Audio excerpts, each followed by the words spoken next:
अब हम कर रहे हैं प्रश्नावली 13.7 का तीसरा प्रश्न। एक शंकु की ऊंचाई 15 सेंटीमीटर है। यदि उसका आयतन 1570 घन सेंटीमीटर है या सेंटीमीटर क्यूब है तो इसके आधार की त्रिज्या ज्ञात कीजिए। पाई का मान आपने यहाँ पर 3.14 का प्रयोग करना है। ठीक है, तो जैसे जैसे है हम वैसे लिख लेते हैं। ये आयतन दिया हुआ बच्चों और ऊंचाई दी हुई, तो हम लिख लेते हैं शंकु की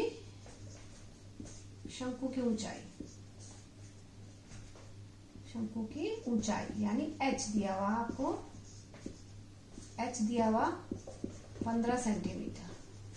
ठीक है, और आयतन, शंकु का आयतन है, शंकु का आयतन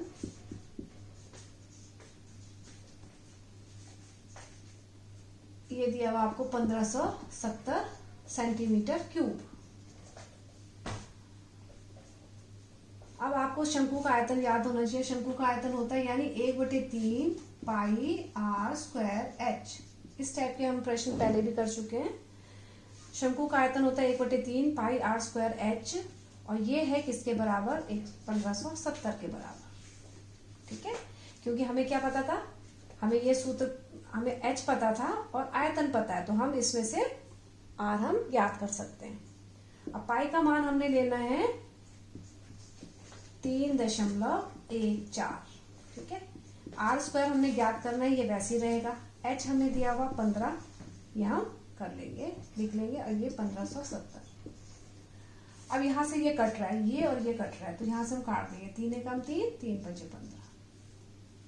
ठीक है, अब आर स्क्वायर बराबर है 1570, और आपको बताया था ये और ये आपस में गुणा है आर स्क्वायर के साथ, तो ये कहाँ जाएंगे, नीचे चले जाएंगे। तो हम इसको ऐसे ही उतार सकते हैं, गुणा 5, ये दोनों ही नीचे चले गए।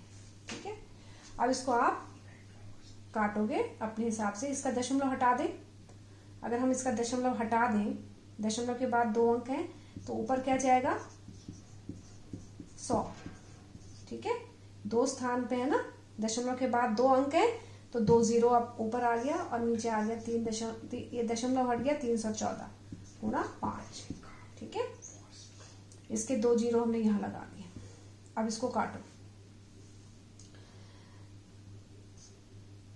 5 से काट दो, 5 एकम 5, इसको काटेंगे पहले हम। 5 से 15 बचा, यहाँ पर 7 है, 5 एकम 5 बचे 2, 20 बन गया, 5 को 20। देखो अब 314 ऊपर है, 314 ऊपर है, ये पूरा कर लिया 1 से।